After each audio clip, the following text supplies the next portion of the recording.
Hello, everybody. Welcome back to the Blaine County Board of Commissioners meeting for the afternoon of February 25th, 2020. One item is that we have a time certain at 1:45, so we have a brief item before that. We'll look here at item 11A.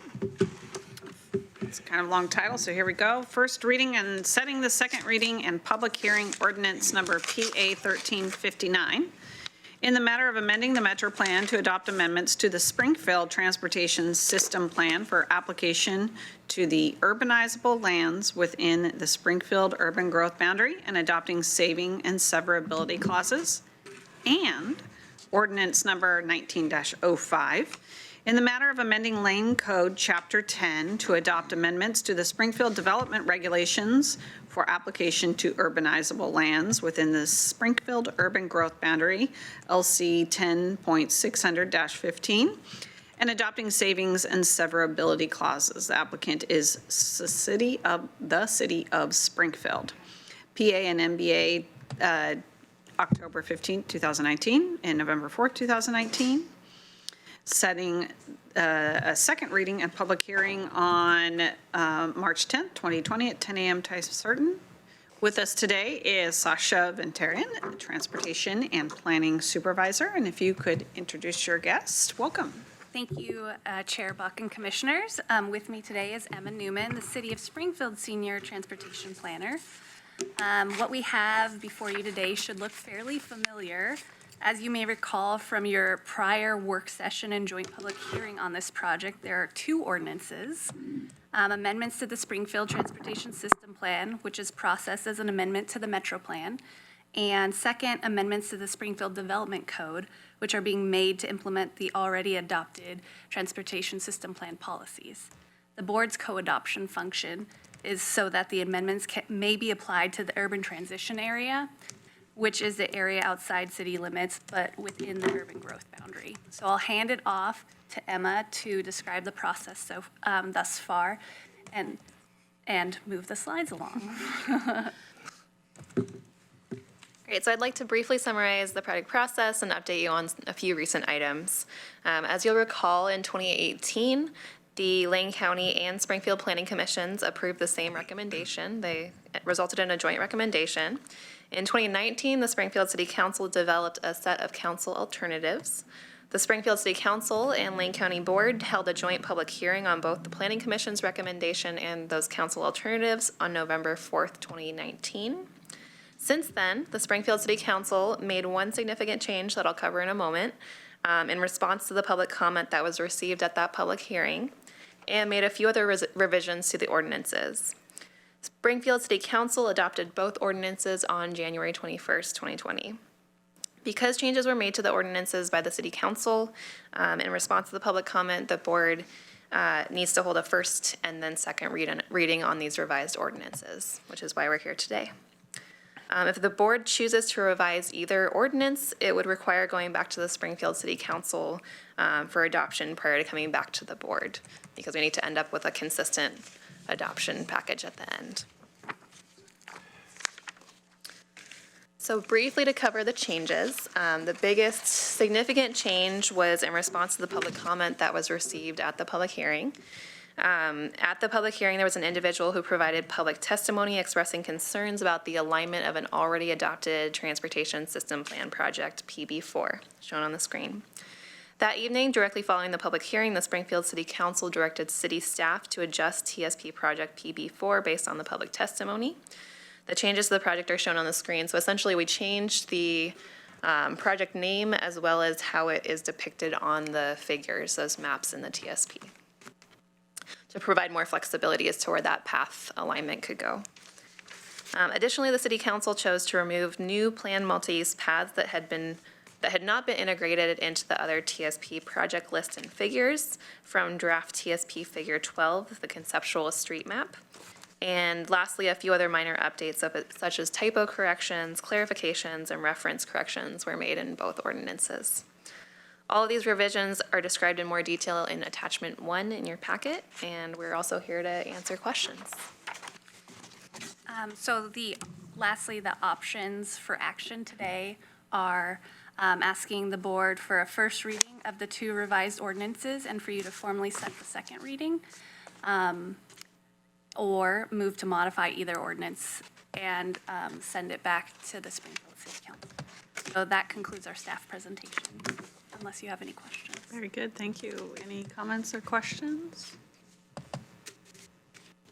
All right, seeing none. I would entertain a motion to approve the first reading and setting the second reading and public hearing, ordinance number PA 1359 and ordinance number 19-05 for March 10th, 2020 at 10 a.m. time certain. And just one modification, there's no public hearing needed because you already held it. Public hearing needed. Yep. Okay, why don't I restate that then?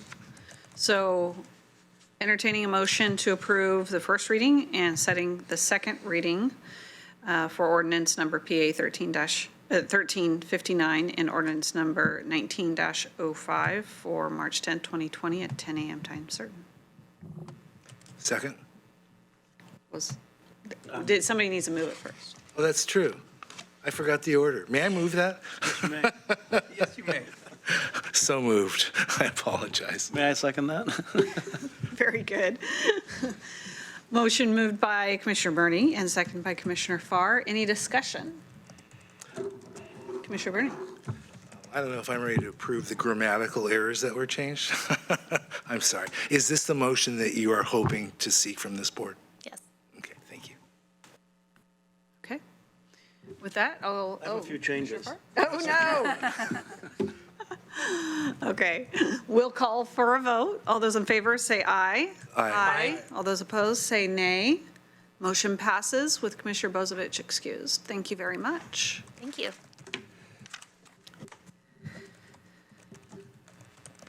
So we have time certain at 1:45. We got a couple of minutes here. If the administrator doesn't have anything to add, we can do a couple announcements from board commissioners. Any announcements for today? Go ahead. Commissioner Burney?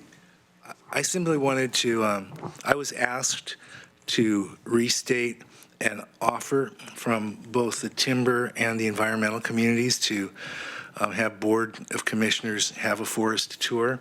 I don't know the right process for that, nor do they. So they asked me to please bring that up and determine the appropriate way to coordinate such a tour. Commissioner Farr? Did you have any? Yeah, I do. Thank you. Commissioner Sorens is ready. Commissioner Services. I just wanted to say that a few weeks ago, we read in the media that the environmental community and the forest industries had come to some kind of agreement.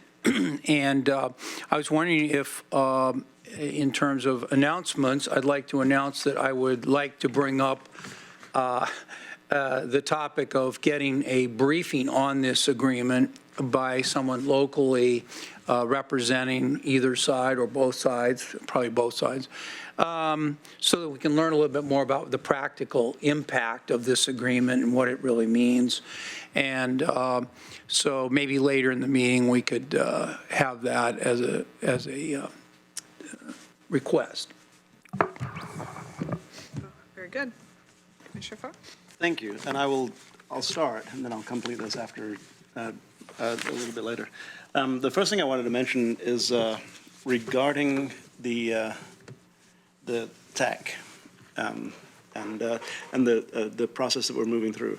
Yesterday we had a Shelter and Supportive Housing Development Committee meeting, and that committee it was a continuation of what had been the Veterans Committee, which organized and operated Operation 365 Housing Homeless Veterans.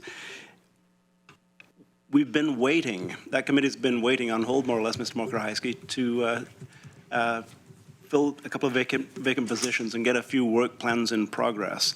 A recommendation has been made by that committee that the committee be changed and that it become the Shelter Stakeholder Committee and the Supportive Housing Subcommittee, two different committees, one specifically looking at shelter and the other one looking at supportive housing. Supportive housing is more or less agency-run, and our plans are in process right now, so there's very little policy work that goes into that.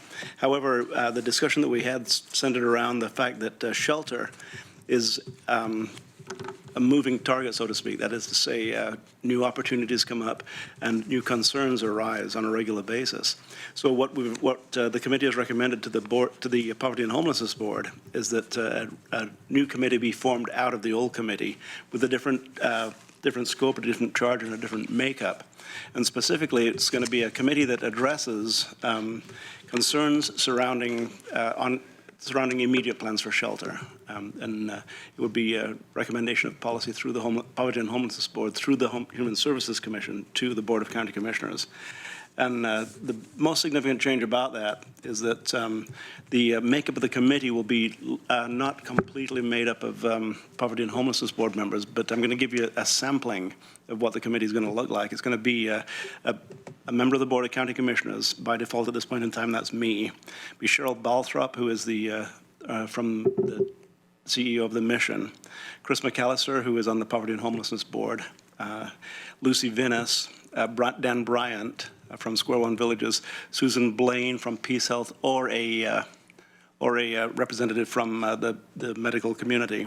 Roxanne O'Brien from St. Vincent de Paul, Julie Lambert from League, Richard Self from League, and then a representative from Community-Supported Shelters, and Kirsten London from Looking Glass. What we're looking at is a broad committee that involves the City of Eugene predominantly City of Eugene, Springfield, and Lane County with rural representation on the committee. But it's made up more of service providers and lived experience people on the committee. So we're looking for that going through the Poverty and Homelessness Board, and that's going to give us an opportunity to be a little bit more nimble in addressing discussions surrounding policy issues. One member of the committee said that yesterday's committee meeting of Shelter and Supportive Housing was the best committee meeting he's ever been to. And another new employee said, this is the dream committee that I was hoping we would have. So I am excited about it. I'm highly anticipatory of it doing pretty positive work, and you'll see more of that as we move down the road closer to the actual work that the committee is going to do. So it's I was a little bit more excited about it this morning. I needed to eat lunch to settle down a little bit. And so you're getting the kind of the watered down version of how excited I really am about the work and the nature of this committee. So thank you. I'll have more later on in the meeting. We'll move back to it. So now we'll move on to item 11B, work session, which is an update on the Willamette Confluence Preserve. Chair, before we take that item up, sorry, there's a mistake on the last item. Oh.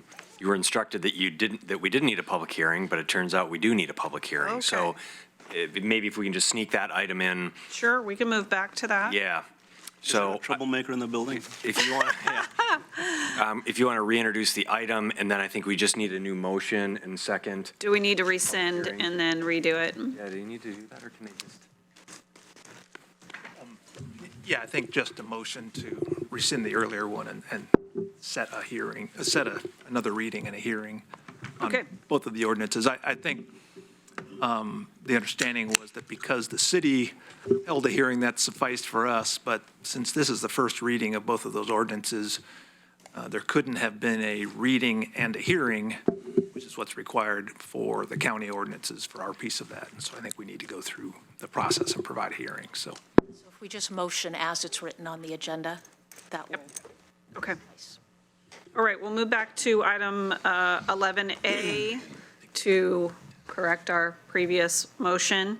So I would entertain a motion to rescind our prior motion approving the first reading and ordinance number PA1359 and ordinance number 19-05 for a second reading on March 10th, 2020 at 10 a.m.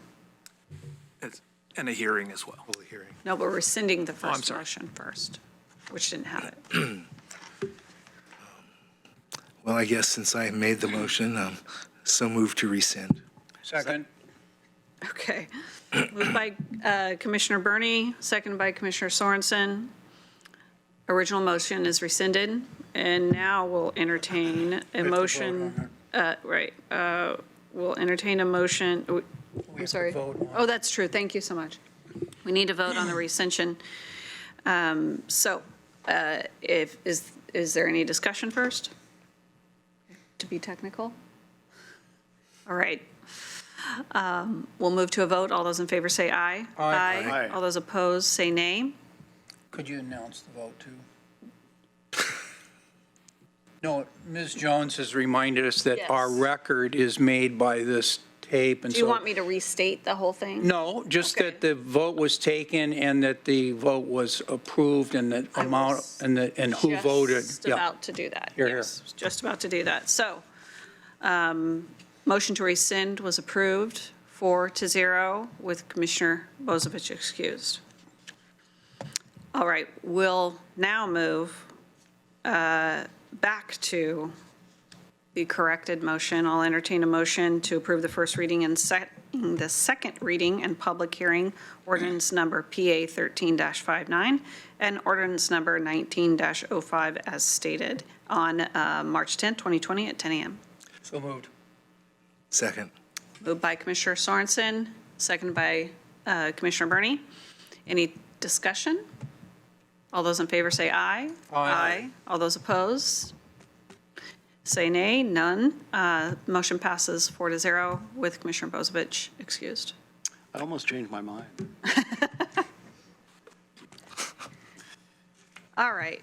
Now with that technical change, we'll move on now to item 11B, work session, update on the Willamette Confluence Preserve transfer process. And we have with us Brett Henry, Parks Division Manager. And you can introduce your guests. Sure. Welcome. Good afternoon, Commissioners. With me is Ed Alverson. He's the Natural Areas Coordinator for the Parks Division. So, we got the presentation. Okay. So a lot has happened since our board work session on the Willamette Confluence Preserve last May. We thought it appropriate to update you on what has transpired since submitting the divestment questionnaire last June.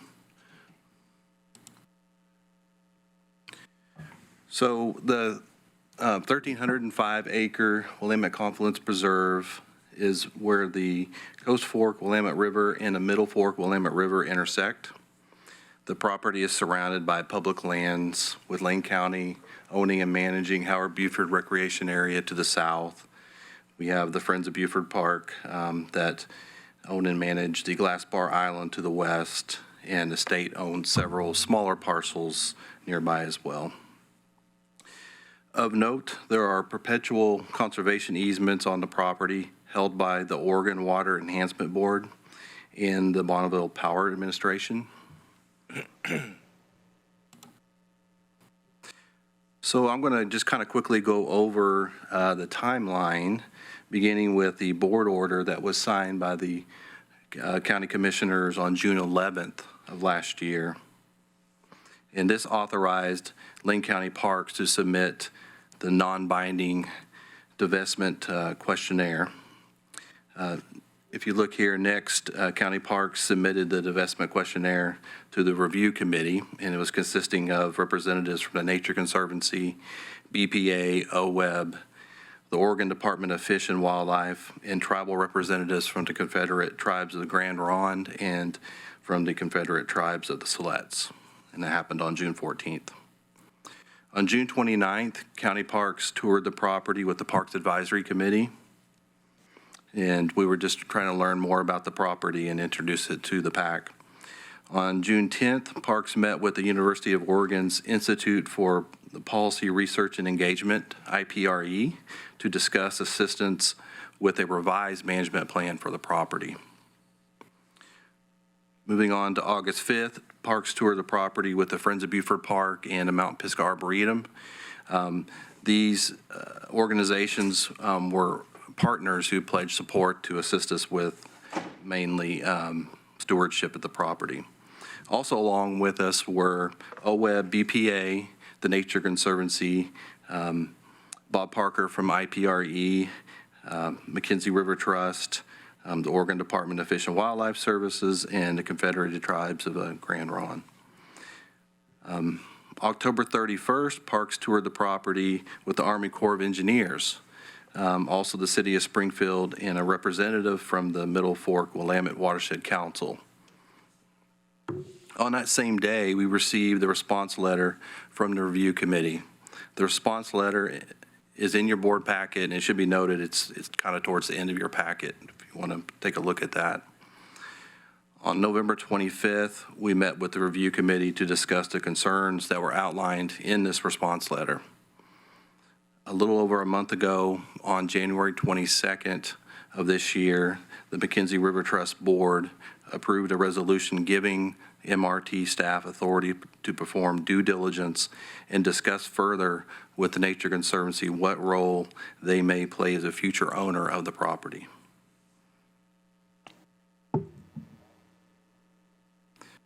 So the review committee outlined 5 concerns that you can see there in the letter, and they centered around the capacity of Lane County Parks and partners to effectively manage the property and to monitor public access. And what's really important is whoever takes on ownership of this property is that they maintain the conservation values that are held in those easements. MRT is currently in discussion with Nature Conservancy in exploring owning and managing the property either for a short time period or a long time period, depending on what capacity they have. And it should be noted, lastly, that Lane County Parks remains open for a future role, but that is still yet to be determined. So that's kind of where we stand today. We wanted to give you guys an update on kind of where we are in the process, and we're here for any questions you may have. Thank you. That was quick. Yeah, it's a little bit quicker than we anticipated. We're going to have the Nature Conservancy here with us and McKenzie River Trust as well to present, but we thought it probably more appropriate just for us to present. Great. Any comments? Questions? Well, I'll start off with, this is in my district, and I know that I was very much looking forward to the county being able to work with this, but if that is not something that we can do in making sure we maintain the benefits of the land and the structure that's currently maintained, then I couldn't think of anybody better than McKenzie River Trust to be able to do this work and want to be able to see it stay in its current state and improved over the long term for the benefit of the whole community. I think either way for the county is a win-win. And so as long as we can keep this in our community as a wonderful community asset, I look forward to seeing if going through the McKenzie River Trust can work as well. Yeah, I would say that Lane County Parks agrees. McKenzie River Trust has been a partner with us in many other projects, and including with this as well. And I think a River Trust is a good organization to take on a project like this. I think that's their expertise. So we definitely will support them. Yeah, great. Any other comments, Mr. Sorensen? Thank you very much. Is there someone here from the trust that could further? I think Yes, so. we have Joe Mull Oh, good. who's here. And he's Excellent. Would you Come like- on up. Yeah. I just wanted to hear from the trust and their degree of interest. Why don't you come to the table? And I think that overall, this is a really good partnership, and I'm really glad it's moving forward. So thanks very much to all of you and your leadership. But if you could add a few words, that'd be good. Thank you, Commissioner Buck. Commissioners, Joe Mull, for the record, Joe Mull, I'm the Executive Director of McKenzie River Trust. Perhaps, would it be okay to back up to that slide you had, the old slide, ownership, I think was the one that you had up there. Looking at that, I think will help center some of the conversation and explain the excitement that both the McKenzie River Trust and the dozen, literally, partners that will be involved in the long-term stewardship of this site. You notice when the Nature Conservancy acquired this property in 2010, they branded it, named it the Willamette River, Willamette Confluence Preserve. And I think that there has been some discussion of the history of the site relative to the initial acquisition by the county of the parks, as if this addition was just a natural addition to the park. I think the vision at the time in the 70s was that there would be a golf course, some camping, a pretty heavily used recreational area. You fast forward to what happened in 2010 with that acquisition, and $23 million of public funding, federal and state funding, was brought to this, which really did change the nature of, quite frankly, what can be done on the site. So there are 2 conservation easements that restrict development and uses of the site, and they're pretty tight, held by both Bonneville Power Administration and the Oregon Watershed Enhancement Board. Now, those restrictions are the kind of things that McKenzie River Trust and many other partners in the Willamette have been working with for 20 years. It's, at its simplest, it is a recognition that this is primarily land protected for its fish and wildlife habitat values, for clean water. So it wasn't acquired with recreation as the primary objective. So threading the challenge then that we will all face of such a jewel along the river with a hillside that abuts a wonderful recreation area in Howard Buford Park is how do you do that within the constraints of those conservation easements? That's one of the reasons that the McKenzie River Trust was willing to step forward and say, yeah, this fits with what we do, because that's a difficult thing. It's a complicated thing. When you get out on site, and I know several of you have been out there, especially if you come out this time of year and you go year to year, you see that the river really is moving around in that bottomland quite a lot. It will continue to. The recent technology allows us to look at that history of meanders with LIDAR, a mapping tool that I know the county regularly uses now, and the recognition that that area is going to change with the river over time, just like the confluence of the McKenzie and the Willamette rivers downstream, just like the confluence of tributaries all upstream, is something that we need to recognize when we think about what kind of infrastructure might we want in an area like that.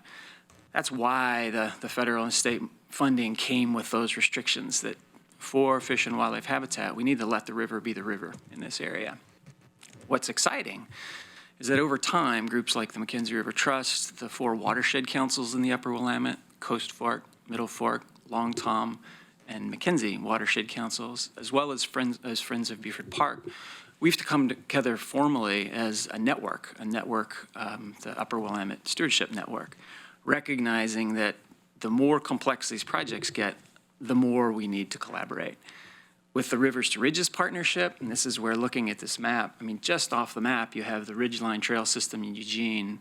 The city of Eugene is just about patched together the lands that they will need to allow access down to and under I-5, which gets us to the Glenwood redevelopment area, right across from Doris Ranch, just downstream from the Confluence area, right where EWEB recently acquired land for the potential of a secondary water intake. So you have this nexus of all of these things coming together. And the prospect, I think, within the community of thinking, gosh, how could we get a bike path over to Howard Buford? Could we somehow cross the river? Those things really come together in some exciting opportunities. The challenge then is, how do we do that while still letting the river be the river? That's a role that we have developed an organization and the capacity and the culture to take on. It's something that we've found people are very increasingly supportive of. But I think that Brett's recognition of this being a partnership, regardless of ownership, it's going to be the same people at the table. And for us, the infrastructure that's provided currently, parking areas, roads, the land that you're leasing to Friends of Buford Park for their what do they call it, their nursery. I see a way there that people that will come to the park will have the opportunity then to enter a natural area. The challenge then is, how do we let people enter a natural area without loving it to death? So that's going to be something that over the next dozens of years, all of us coming together in this partnership will work on. So at this stage, again, as the calendar pointed out, our board said to staff, yeah, check it out, look into it, make sure that we can afford to do it. Let's really map out what those partnerships would look like, and how would we take that forward. So that's where we are now today. And so, Joe, you guys are going to submit a divestment questionnaire. Is that correct? Yeah, so the staff have the task now to create the questionnaire, as the county did, take it back to our board, get the nod for submission, and then submit if we come up and say, yep, here it is, and this is how we think we can do it, and the board says, yes, let's do it, we would submit that questionnaire. Very good. Any other comments or questions? Commissioner Bernie? First of all, it's very nice to address Mr. Mull, the 2020 State of the Union attendee from Lane County. I was very honored that the conservation of water got the attention of Congressman DeFazio's office. Nothing to do with the person. So are we. Water. We share those values. Indeed. I am enthusiastically supportive, if in fact Lane County Parks are of this direction. But if I may, just peel this back, is this not a different direction than was discussed with us earlier? Yes and no. So when we submitted the divestment questionnaire, it's non-binding. So really, it was just going to be a conversation with TNC and the committee. And we kind of needed to also take a good look at ourselves and see if we had the capacity to take on this endeavor as well. As you know, right now, we are really efforting just to maintain our 69 parks that we currently have. And so, taking this on would be an additional burden, so to speak.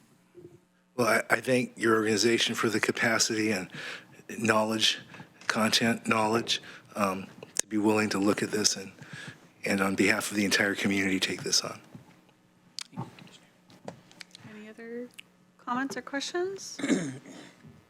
Okay. Very good. Thank you all for coming. Appreciate you being able to step in our place and see if we can make this work for the benefit of the whole of the county. Great. All right. We will move on to item 12. Do we have everybody that's needed for the next item available? We'll get them here. We'll give them a minute or two. Need Lana Holmes, our Human Resources Director, to join us, but if you want to finish your announcements and do any board assignments. Sure. Let's go back to our commissioner announcements as we wait for everybody to come for item 12A. Any other announcements? Commissioner Bernie? I believe I was able to participate with two other county commissioners at the NAACP Freedom Fund dinner last week. That's a significant thing for our community. It was the largest attended such Freedom Fund, annual Freedom Fund dinner. I mentioned to one commissioner, and I think I am going to do this, and I hope others will, but at those events, one opportunity that I saw lost was to really pitch making sure that the census count, that everybody completes the census count, how important that is to the acquisition of federal resources for services in the county. And I just wanted to mention that the dinner itself was a significant success, and it was an honor to join Commissioner Farr and Commissioner Buck at that event. Any other announcements?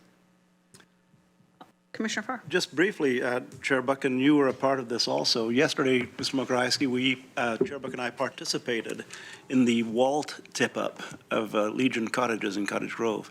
Legion Cottages is 4 units that are being built on former Legion property by Homes for Good. They're tiny houses that are going to be built for veterans to occupy. Excellent turnout, a beautiful day, and the project is in part funded by the Housing Improvement Program that you put forward to the Budget Committee last year that we authorized. An example of the county sharing responsibility with private and nonprofit to make sure that we move forward with our goals of adding more housing. There's 4 units in Cottage Grove, and really, if you take a look at them, take a look at the siting and the design of the units.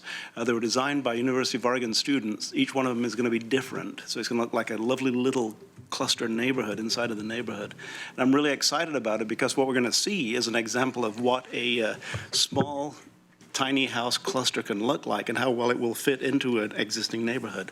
It's going to be an example of what we can potentially do in both rural, the smaller cities, and the metropolitan area here in Lane County. I'm really excited to view the final work because, Chair Buck, I really believe that what we're going to see at the end of the day is something that, for a change, looks better than the artist's conceptual drawing. It really is a beautiful looking project. So I was very happy to be there, and very happy to strain my back lifting the wall. There were like 15 of us, I think, pushing up the we- wall. There wasn't enough space for us all. It was a lot of fun, and it was really important because, as I mentioned when I was speaking at that event, Cottage Grove has really come a long way, more so than I feel of a lot of other communities, in the sense of fitting housing at the right size for rural communities. They've done a huge variety of different kinds of housing expansions, and started with Square One Villages putting in their tiny house village, which they're still underway, and some are built and some are still being built. And then Magnolia Gardens expanding for elderly independent living structures. And then we have Dev Northwest, who opened community, a community land trust land, so for low-income housing, first-time ownership, and that will remain that way in perpetuity because of the community land trusts. And then the American Legion for cluster housing with the University of Oregon architecture students. I mean, this is a huge variety of different kinds of housing that's happening in that rural community, and that's exactly how it should be done. It's just right-sizing it for their community. It's an example of communities stepping forward because the banking community was involved, the nonprofits were involved, private citizens were involved, and I was asked, were veterans involved in the process? Well, from the ground floor up, the veterans are involved in every step. And Ms. Mokrajski, I have a 45-second video of Chair Buck's presentation. Oh, geez, don't run that. Okay, we can. Here, I can see it from here. It was a really stunning event because it does represent the diversity that Cottage Grove is embracing in the housing types. Yep.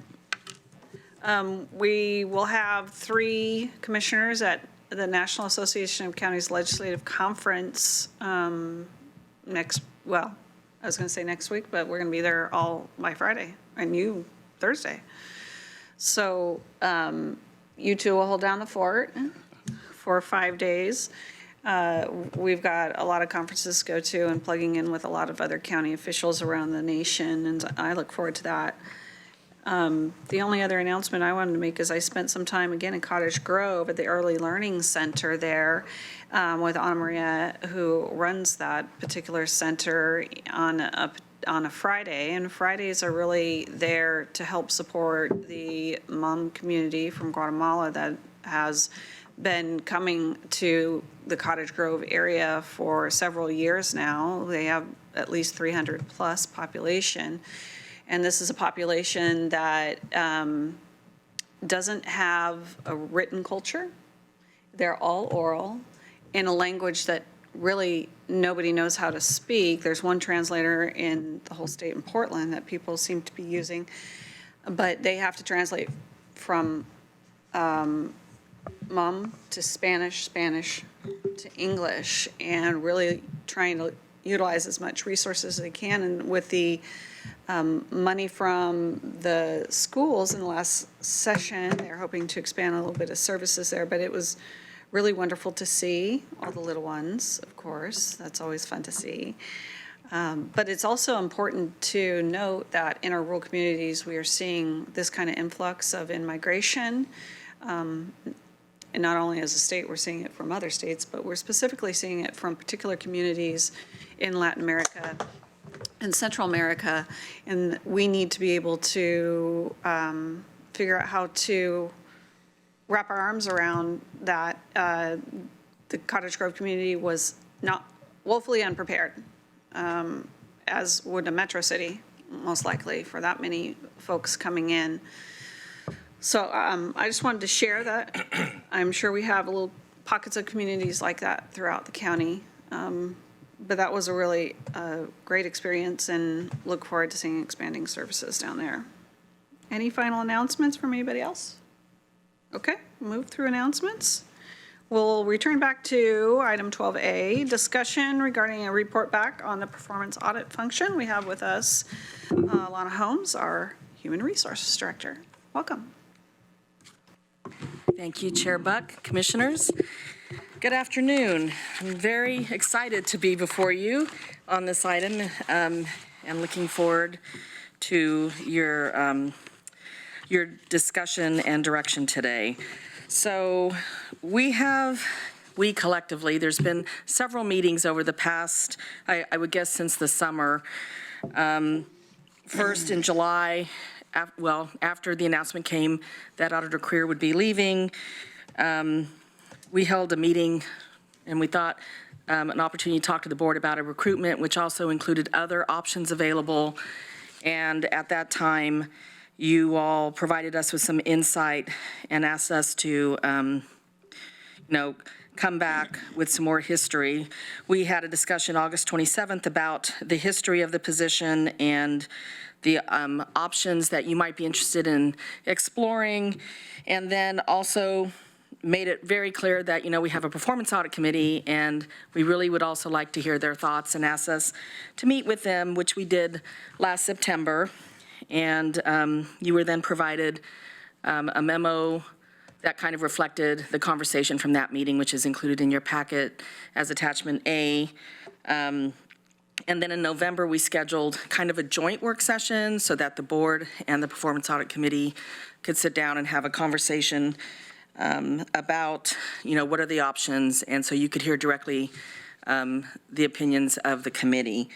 And then at that time, you also directed staff to provide all of you with a copy of the 2015 risk assessment that had been done, the only one that, I think that's the most recent one that was conducted.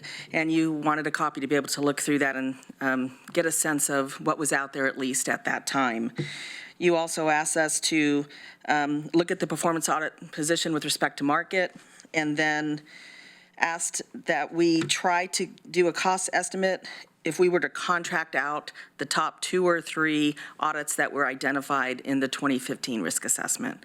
So that work was done. That's outlined here in the packet for you, as well as in February, I think it was February 6th, there was a performance audit committee meeting and a request that their annual report be included as an attachment to this package, which you also have. In the event that you decide to move forward with the recruitment of a position, they had some recommendations in there for your consideration. So we've outlined, I think, a repeat of what you've heard before regarding policy issues, the strategic plan, connection under people and partnerships, provided some follow-up to you, and then basically said at this point, I think you have a few options that you had articulated an interest in before, having the conversation with the committee, and then having the information provided to you around risk assessments and the cost information in the packet. I think at this point, we're just looking for your discussion and any questions you might have. We provided options for you as, potential options to consider. But really at this point, you may also have other ideas, or you may, land on something for today. So at this point, Chair, I would turn over to you for conversation and any questions that you might have. And I'm here, and also I have others with me, depending on the area that you might have questions, to be available for your information as well. Great, thank you. I know we've been needing to have this conversation and move on one direction or the other for a while now. Commissioner Sorensen. Thank you. I was hoping that the two public members of the committee could come up and kind of give your perspective on it. I'd like to hear both of you. And just by way of full disclosure, I've been advocating for a full-time professional, and I might add compensated at a fair compensation for many, many years. And so to me, this is a very significant meeting where we have a choice to go away from the model that we've been slowly perfecting. And to me, I just would value your perspective. Thank you. If you could state your name for the record. Yes, sure. My name is John Borofsky. I'm the current chair of the Citizen Committee Oversight Committee for the Performance Auditor. And I've been on. May I ask a question? You know, Yes. The three of us are voting members. We comprise a quorum of the committee. So just for your information, we are a quorum of the committee as we sit here right now. So let's not debate a decision. Understood. I don't believe I need to recuse in this situation, so, but just, there's no conflict of interest. Right, and if needed, I could step back or no. Step back. Neither of them are your sons, so we're I think pretty- you just needed to disclose that. Okay, Do you work for St. Vincent de Paul, and are you involved with a law firm? no. Okay, good. No. Thank you. That covers it all. Anyways, my name is John Borofsky. I'm the current chair of the committee and have been on the committee since it was actually formed. I'm one of the original members of the actual true committee. There was a predecessing to this committee before that helped write the ground rules and stuff. And I guess for me, what I would hope to get from the commission today is some sort of direction where we want to go. You know, it's in the lane manual that you guys created a performance auditor position that is hired and reports directly to you outside of the scope of the county administrator. We've seen it work well, and we've seen it work not so well. You know, I'm going to put it out here and just be frank, because that's the kind of way I am. You know, we've seen it be not staffed as well. And so at this point as a committee, we need to know what you would look for. You know, I think my personal opinion is it's a valuable position to have as the county. I think when Ms. Miller was the performance auditor, I think she brought great value to the organization. I think Dr. Creer took it a little bit into a different direction, and it caused some problems. I think it caused some staffing problems as far as taxing other staff, other parts of the organization, more so than it probably needed. But I've seen both sides, and I think it comes down to if you hire the right person, you're going to get the right outcome. And so I guess for me, if you feel that it could be contracted out and done that way more efficiently, that's a process that you guys need to take on, because you voted it in as your employee. And basically, you have an opening. And as I stated in the committee meeting, if I had an opening in my business, if I had a position that I hired and was responsible for hiring and reported to me, and that position went unfilled, I would want to either say I no longer need that position, or I would fill the position. So that's kind of where I'm at. Dennis, I think, can probably be more articulate. Yeah, and I do appreciate both your perspective as well as Mr. Hingeman's, because he was on that predecessor committee, and I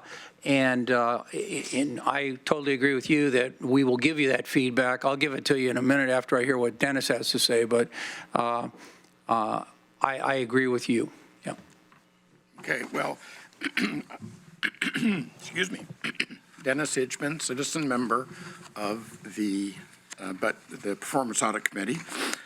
In reading the packet that we got, I believe everything has been discussed that needs to be discussed. I'm not sure that weighting of the different issues is reflected in the document.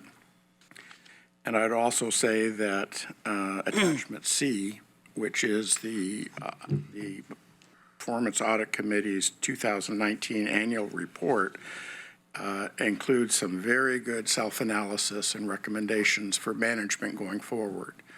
So if you were to go forward with the traditional system that we've had the last few years, particularly with Ms. Miller,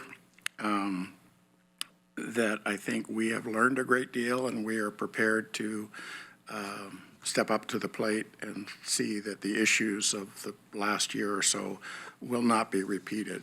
So I believe members of the committee are asking for another chance. Okay, well, first of all, thank you for both of you in answering and attempting to answer my questions about your views on it. And now I think that it's fair that the board both ask more questions as well as give a perspective. And my perspective is this. An organization of our size, with literally hundreds of millions of public dollars flowing in and out, it needs a full-time professional performance auditor. And the reason for that is because there is always a need for improvement. Now, the measurability of that improvement and the importance of having a measurable improvement is, I think, paramount, that we have a constant observation of improvement. In my view, a contracted out position of performance auditor would require not only the advisory committee to tell us what needs to be looked into, but also to supervise the contract of the people doing it. And with a performance auditor that reports to the Board of Commissioners, that is appointed by the Board of Commissioners, and has the oversight on the subject matter by the committee that Commissioner Farr and you two are on, it seems to me that we would be able to do that. And I quite frankly think that the improvements that you've identified in your memo of things to avoid with a performance auditor who is spending too much time on one audit and providing, putting demands on staff inappropriate relative to the significance of the program, but still needed to be backed up by the Board of Commissioners. It seems to me that that's the best approach to go. And I agree with Mr. Borofsky that people that run businesses, they're going to realize either you fill that position or you just don't do it. Well, in my view, we should be filling that position, moving on to the priorities that the committee has set up, which are very important priorities that have been approved by at least 2 performance auditors, that these are things that need to be done in the organization. In my view, they can be done most efficiently by professional auditor. Now, I'll say this. I worked with a number of the people that are mentioned in this memo, and the first person mentioned in the memo was David Schuchard. He left the position to become the head of the department, okay? He got a substantial pay raise. Ms. Black, I don't recall Mr. Stevens. It says he was there for 2 years, or at least part of 2 years. I don't recall him at all. Ms. Blackburn left for a higher paying job. Mr. Bollinger retired and left for a higher paying job. And Shanda Miller left for personal reasons. And of course, she is, as we know, an outstanding person and could easily be back in this position if she were willing to take it, but she's not. We recruited Dr. Creer, and in my mind, the committee's given the proper, say, praise and or need for improvement that resulted from his service here. In my view, if we do not pay a decent wage, a decent described as the market rate for performance auditors, if we don't pay a decent wage, we will be having these same thing. They'll leave. And so, last but not least, we do not pay a profit percentage We do not pay a profit percentage. That is not true for private sector auditors. They have to build that in when they make their bid for their work. And we've been through that with our legal counsel. We've been through that with other things where it was thought, oh, well, if we contract that out, we'll save money. Well, no, you won't save money. It'll cost you more money. So in my view, an organization, and I don't know, were either of you here for the presentation of our audit today, our outside auditors? The amount of money coming into this organization as a result of the great work of the staff in terms of going out and getting competitive money, it's substantially higher. Yet the property tax that most of us think of as what supports county government has been in the 25 to 29 million range. It's been virtually unchanged. The substantial growth in the amount of money that's coming in is from funding that has strings attached. Well, that's where you really need to be monitoring how that money is spent. And in my view, that would be best done through continuation of the path that we were on when we had Ms. Miller as our performance auditor and with Ms. Miller now on our committee. And to me, that is the road we should be going down. And Madam Chair, at the time, I'd be happy to make a motion for that. Commissioner Farr. Commissioner Sorensen, thank you for speaking first. You covered a number of the points that I would have covered. I'm going to talk historically, or so briefly. Mr. Hidron, you and I were on the temporary performance audit committee, which helped write the Lane manual as it currently exists. After we turned to a regular performance audit committee, after we'd hired our first performance auditor, we had a string of successes, and those aren't fully outlined in this in the annual report right here, but there was one success after another that really produced results. The reason for that is, in my estimation, we chose the right person, which was Ms. Miller, who was trained at the Secretary of State's office. She was a performance auditor from the Secretary of State's office. She was diligent in her work and reported regularly both to the committee and to the board liaison, as well as meeting on a regular basis with board members. The second auditor we hired, Mr. Career, for whatever reason, ceased to have that regular contact with the board, and consequently was able to operate more or less free-form. We've identified that, and the audit that he performed, thorough, dissertation in nature, was very expensive, very time-consuming, and didn't produce results in particular that we could get a return on the investment of. So we have the case of two different types of auditors, one that was responsive to the committee and to the board, one that was more or less independent from the committee and from the board. But the first one, who was responsive to the committee and to the board, was successful and produced audits that gave us a good return on the investment of the audit. The second, we had no such luck. So my thoughts on this are not unlike Commissioner Sorensen in terms of why do we need an auditor, but how do we go forward if we choose to keep an auditor? Well, I think we need to put some controls in place or some standards in place that would induce the auditor to behave more like Shannon Miller did as an auditor. And the recommendations from the audit committee recommendations are right here in the report that we have in front of us. And one of them is monthly meetings. There'd be quarterly meetings of the whole committee, then at least monthly meetings of the executive board of that committee. Plus ad hoc meetings as necessary to keep a regular and continuous line of communication with the auditor. The location of the office, we had a little bit of discussion on that, and I'm going to skip past the location of the office, but monthly updates, requiring monthly updates by the performance auditor to the Board of Commissioners at regularly scheduled board meetings, and then updates to regular quarterly updates, and then supervision by the Board of Commissioners. It's all outlined in the recommendations. If we were to move forward with that, and if we used the same model that we used to hire the first auditor, that is to say, we look at somebody who has local auditing experience, very likely through the Secretary of State's office in Oregon, then I think we would have a high chance of success, as we did with the first auditor. That's my thoughts on historically what has happened with this audit committee, with the audit or position, excuse me. I think we failed, and we failed as a, really, as the Board of Commissioners that failed to provide the leadership and direction to the auditor and to keep the audits constrained in a fashion that really produce results. So my recommendation is that we consider, the board consider maintaining the current audit function, that we, at some point in the near future, we advertise and recruit an auditor, and that we move forward with the recommendations as outlined in the annual report from the audit committee.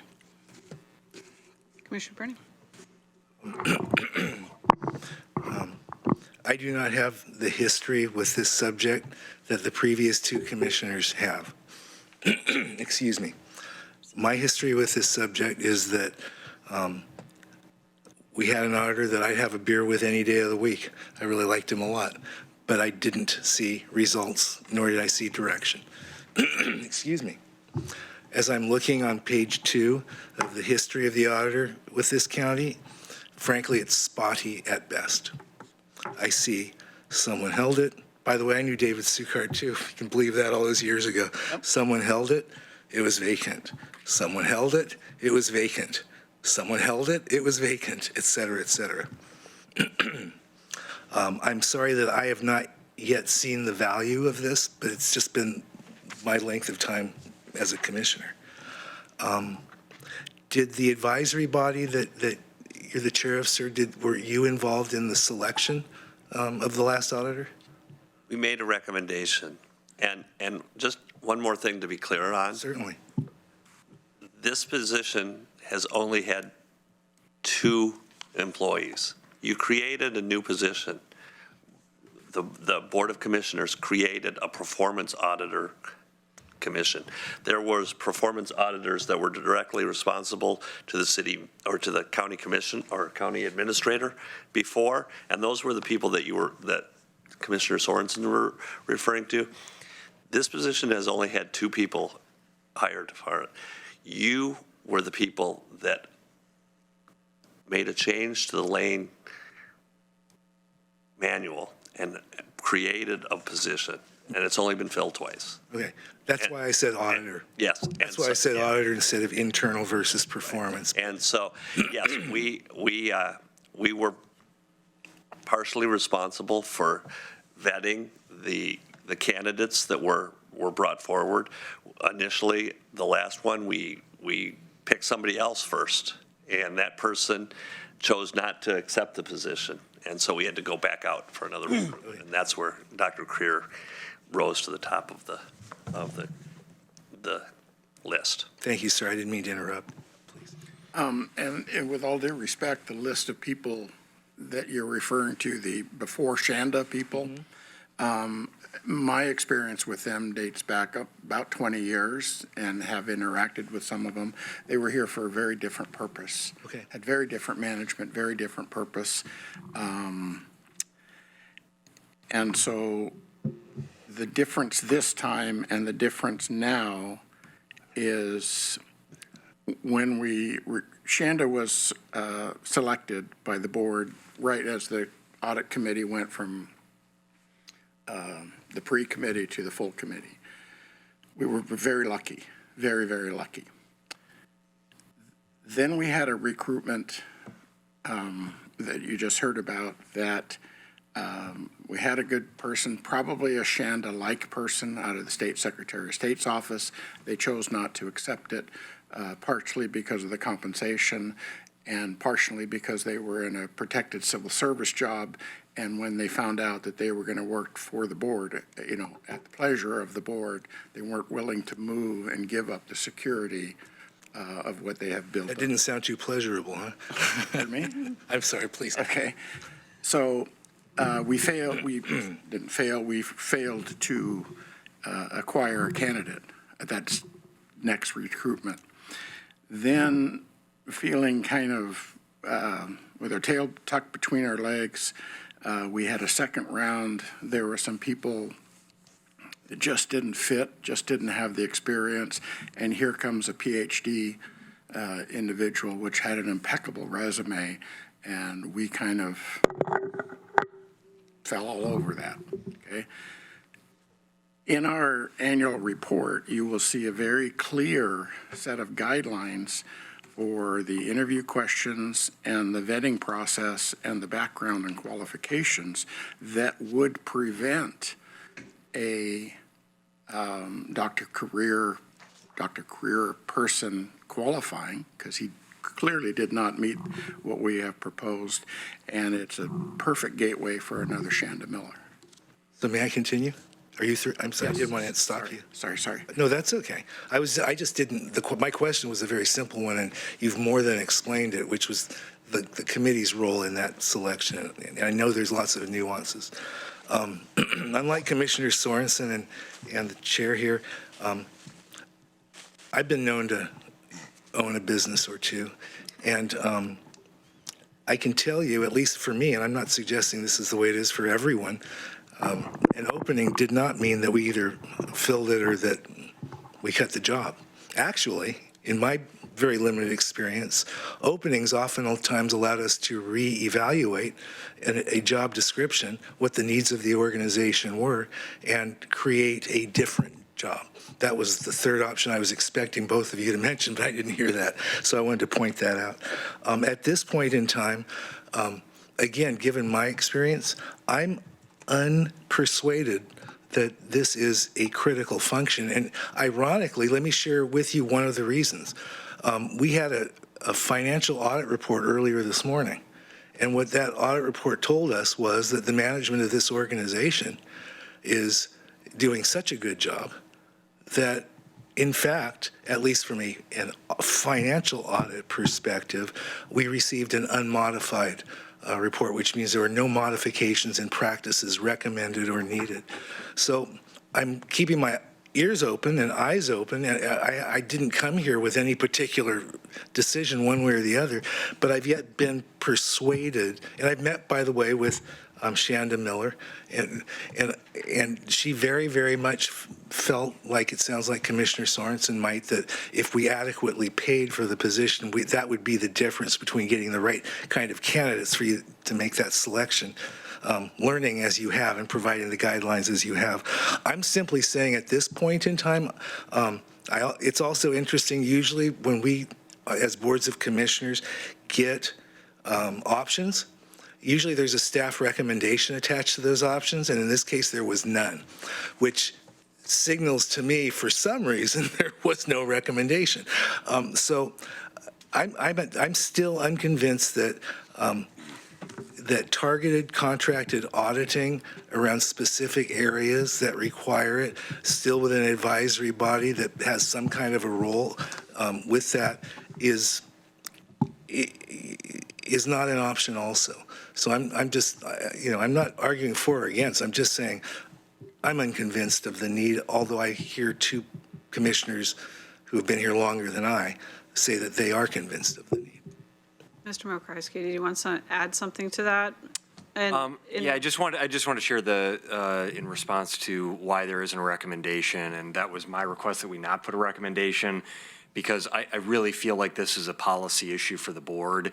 You've been presented, I think, a significant amount of information, pros and cons sort of both options, and you've heard advocacy of both sort of options of making some adjustments to the existing position and compensation, sort of recruitment and those kind of things, versus going out and contracting out. And I think that you have really good information. I, for one, will say I don't disagree with anything that's been said here today, and I think it's a good discussion. But the reason we didn't make a recommendation is because we don't feel like it's the staff's place to say you should do this or you should do the other. It really is a policy decision for right now for the four of you who are here.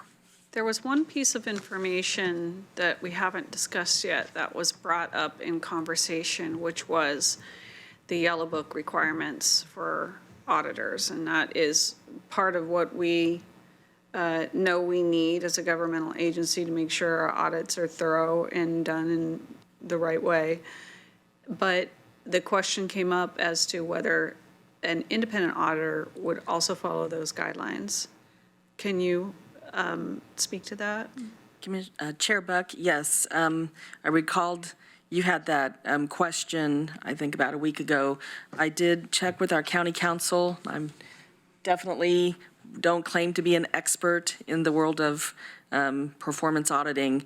And so his response was similar to, I think, what I had suggested, which was there would be nothing to preclude us if we were to do an RFP or to go out to contract with a firm for us to be able to embed language that says that we would expect these audits to be, conforming with those guidelines, the yellow book as it's referred to, and that would be part of the requirements of the work that they would do for the organization. The concern was there weren't very many auditors that conformed to the yellow book, in which case we wouldn't get any return from our RFP. Yeah, I would just say I think that's a reality of what would happen. We certainly could put the requirement in the request, but it's highly likely that it would impact the pool of qualified and capable consultants that have the expertise in those particular areas and that also have the the particular credentialing. So it begs the question, sorry, I'll get to you, begs the question that do we absolutely need to have an auditor that goes by those guidelines for every single audit? Or is it a majority of audits? I don't know the breakdown.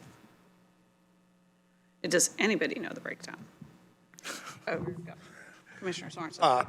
I would say that, number one, I would defer this answer partially to these folks on the committee, but I would answer that question by saying we do not have any performance auditing done currently by Lane County.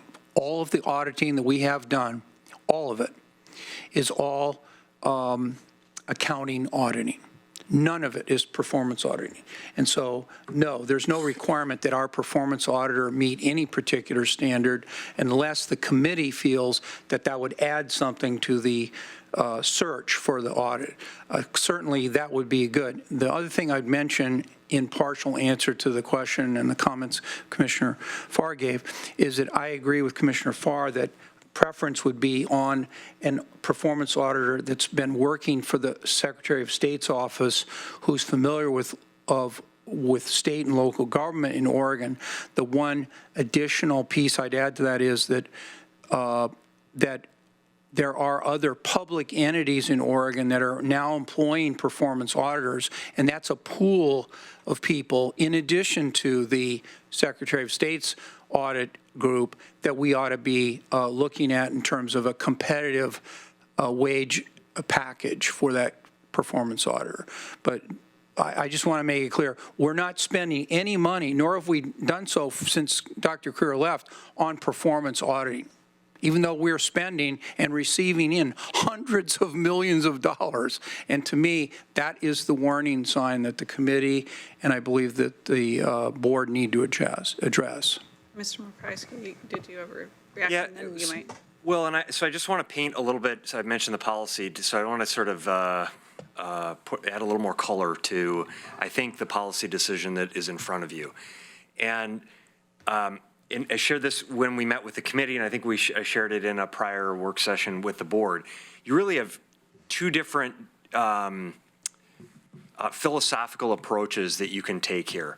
One, in the current model that we've had, is this internal, a dedicated position that has sort of the profile and the level of authority and credentialing reporting directly to the board, really serving as sort of a check, if you will, on the organization in some ways because it has that independent authority reporting to the board. That person, the way it's currently structured, is inevitably going to have more of a focus on risk mitigation and identifying where are the areas that pose the greatest risk to the organization, and then focusing on how we can improve in those areas. And if you look at Shanda Miller's audits, that's exactly what she did, a risk assessment. She did an audit on behavioral health, on roads, and on cash handling in parks as a result of, and in the sheriff's office as a result of some incidents that happened there. So that's what you're going to get within, and if that's what you're looking for, that's what you should do. I would hesitate here and say that we haven't done any performance auditing in the organization. We have not done it the way that I just described.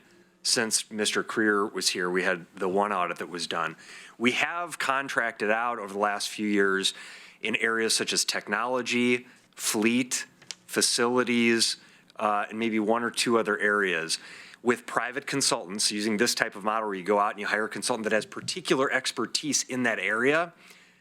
If you don't want to call that an audit, I'd at least call it a performance assessment. So they go and they really sift through, and these have had significant impact where in technology, it's given us a roadmap for that we continue to use to restructure that operation.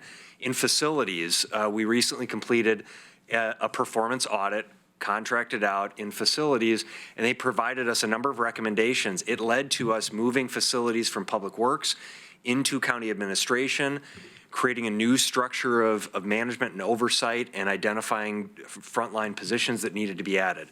So I'm not advocating again for one or the other, but I do want to say that if you go with the current model that we have, it has a lot of value in having a check on the organization, having one person who's directly accountable, focusing on risk mitigation, and that person will be a generalist. They will not be a specialist in because how could anybody be a specialist in everything we do?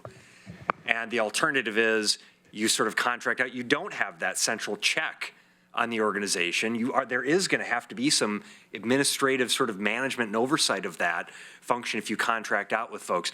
You may get more particular expertise. You will get more particular specialization and expertise in certain areas. So sorry for that long, but I think that, to me at least, is really those are the two different options. They both have, if we had enough resources, I think everyone in this room would probably argue, let's do all of that. Let's do both. We don't. So you have to make a choice. Mr. Hitchens. Back to your question, Commissioner Buck, about the Yellow Book. The Yellow Book is a system, and it's designed and was created by the government, auditing folks at the federal level and the state level.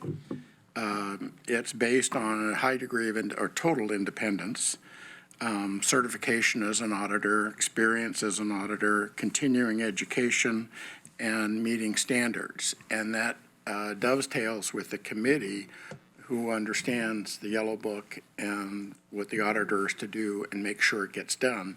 And the other big difference between a professional audit and a government audit is transparency. When our auditor, Lane County's performance auditor, does their work, it's transparent. It's on the website, it's owned by the county, and it's championed by the committee. A professional audit would be proprietary and would have a different life path after completion than our performance auditor's work would have.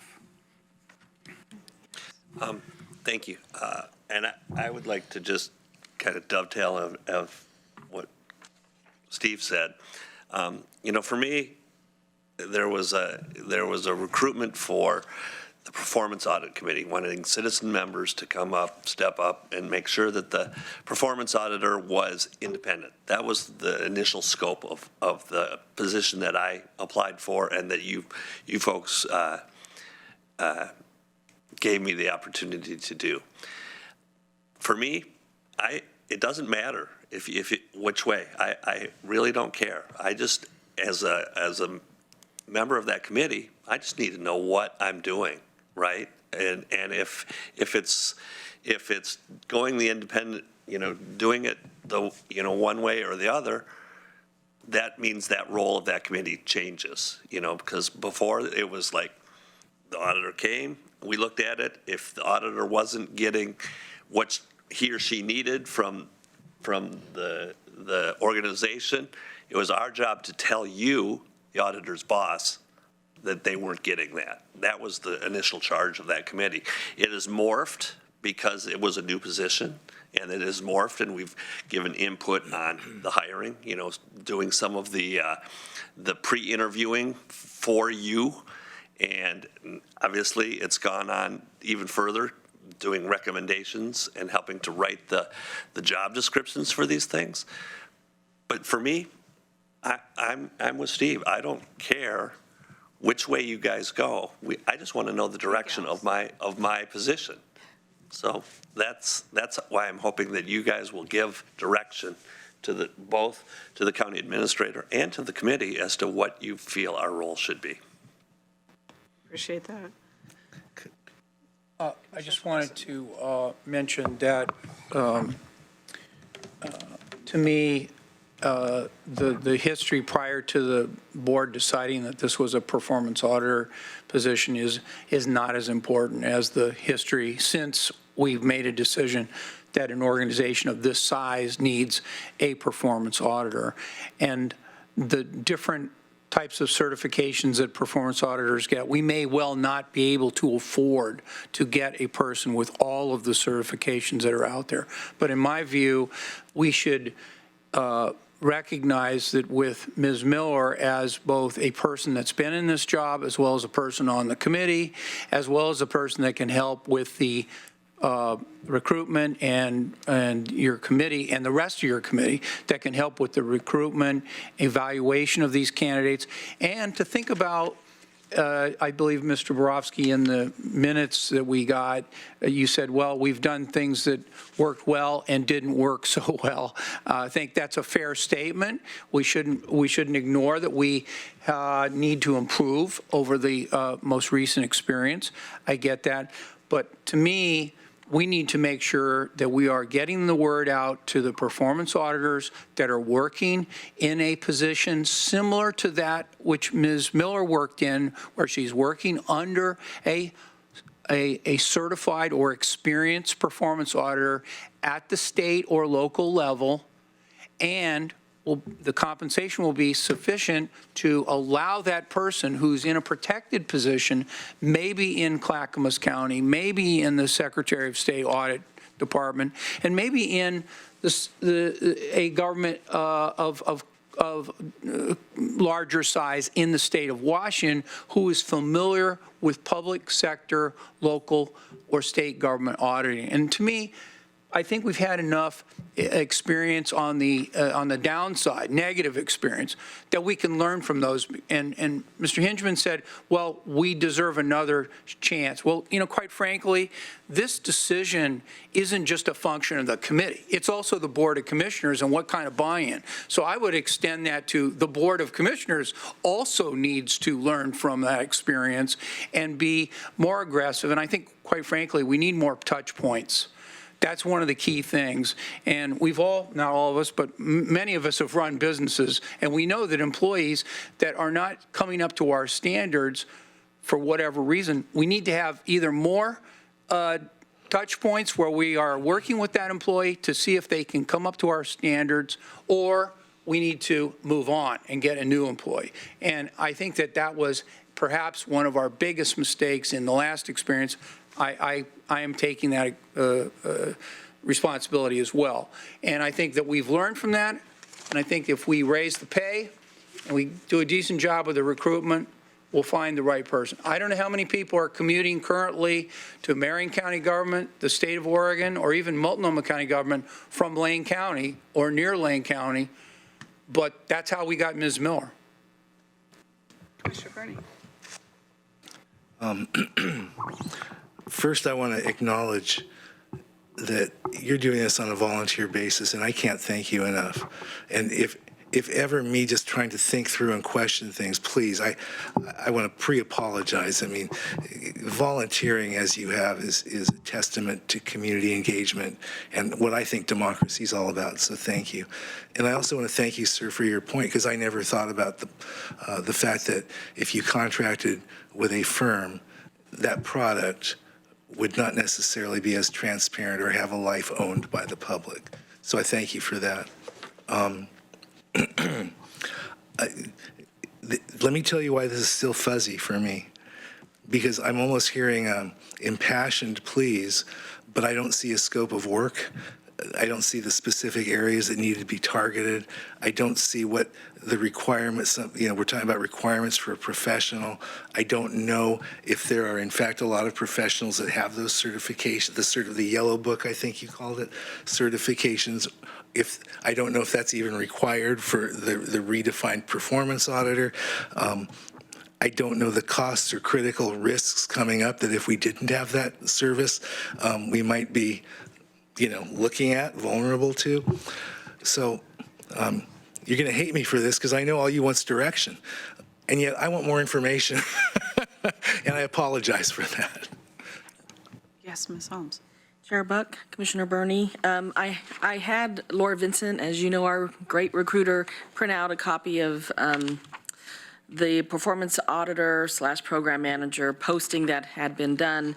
I also had wanted to check it against the recommendations that were included in the annual report and the attachment to the board packet, just to see where we were. So You're close. not to just answer everything for you, but as far as I'm always interested in what are the MQs, the minimum qualifications that were here, and where are they differing? And they did say the minimum quals should include a minimum of 5 years of government auditing experience following generally accepted government auditing standards. And the MQs on the posting do say a bachelor's degree and 5 years of progressively responsible experience related to auditing or an equivalent combination. But under minimum qualification knowledge, there is an awareness of and basic familiarity of government auditing standards, and then it includes a whole bunch of language behind it. So that was spelled out in different ways in the posting, as well as licensing requirements. There were multiple listed as licensed as a certified municipal auditor, certified internal auditor, et cetera, or this were desired and preferred. So just to let you know, some of the recommendations have been carried through from the previous posting, and depending on the direction that we hear from the board, we would certainly, continue to make sure that the posting is based on what we hear you would be looking for, if that's the route that you take. Does that help? You're probably 9 out of my 10 questions are usually already answered. I apologize. Is there actually an identification of the areas that this county needs or feels it needs for the next audits, and what exactly we want those to look like? So with respect to that 2015 risk assessment, where it listed out all of those at the time, that wasn't incorporated into this, so they're not listed. If that was something that the board felt was important, we could, include some descriptive language that, the most recent 2015 risk assessment identified these as some of the high priority items. It could be descriptive and we could include that. Nothing would prohibit us from doing that if that was the direction of the board. Mr. Hitchman, do you want to add to that? Commissioner Sorensen. I just wanted to add that since Dr. Creer left, we have not kept pace with the recommendations of both the then current performance auditor or the previous performance auditor or the committee that oversees the work of the performance auditor, that this is being, it's appropriate for us to inquire as to what we're going to be doing. I get that. But we are falling behind in the recommendations of 2 prior performance auditors, as well as our citizen members that have tried to figure out. And Ms. Miller herself said that 3 performance audits per year are a minimum for this job. Well, we're not getting anywhere close to that. And I'm not blaming the committee. I'm not blaming the performance auditor, and I'm not blaming the Board of Commissioners. I'm just stating the reality is we're not doing the performance audits that we have decided are crucial. And so to me, it's really important that we, make a decision today and we come to an agreement, at least as a group, that we're going to move forward with a performance auditor for a government of our size. And we're going to pay enough money to recruit someone that's going to stay. Mr. Hirschman, did you want to add to that? Commissioner Burney, to answer your question, Thank you, sir. assuming for a moment that the board decides to go with the Shanda Miller system, the original auditor, the success we had, the first thing that new auditor is going to do is update the risk assessment. Now, it was done in 2015. My opinion is it's not that far off from what we need currently, but there may be some modifications. And so we would have them do that so they get an opportunity to learn the county, visit all the aspects of that 2015 risk assessment. The other thing that has been minorly discussed is we need to make time available to the board, because just using today's agenda, the complexity and the variety of things you've dealt with, I would ask you, have any of you said during, or would have said during those presentations, I wish we could have an audit, or I wish we could dig a little deeper on that issue from the county's perspective, from an independent auditor, to give you independent, transparent information? And I would submit, and I see some head nodding, that the risk assessment serves as the guideline, but we have to be current with the issues you're facing, and as the auditor and as committee needs to respond to those issues that are happening here and now that you're having to make a decision on. So that's a long answer to a good question. Commissioner Farr. Thank you, Chair Buck. In response to the value of a performance audit and what did we achieve in the past through the performance audit, the last 2 years is not an indicator of what this office can, should, and has done. I'd like to point out the December 2016 Lane County Community Mental Health Program audit is on our website. And you can look down that. It was identified in the risk assessment from 2015 as the number1 area of risk that we had in the county, ahead of public safety, ahead of a long list of other risks in the county. And we performed, Shanda Miller performed the Community Mental Health Program at December 2016. It's a very in-depth audit with a number of recommendations. The recommendations that came out of that audit really pointed us in the direction that we are headed today surrounding behavioral health, in terms of putting more resources into it, identifying facilities, identifying ways to address both in the jail and in non-criminal justice system methods, how do we handle behavioral health. Now, we have followed that, and we've done a good job of following it. If you look at that audit, that is what an audit should look like. It's easy to read, easy to understand, and the recommendations are concise and easy to measure. That's what an audit can and should look like. And that's not the only one. If you go to our website, you'll see the listing of audits that were performed by Shanda Miller. That is what we can and should expect from an audit, not a 18-month-long audit that gives us basically a wonderful doctoral dissertation. Really, I mean, it's great. The research that went into that is impeccable. That's not what we need. What we need is something that says, do this, do this, do this, do this, and here's how you measure it. That's what we got from Shanda Miller. That's what I believe we can have.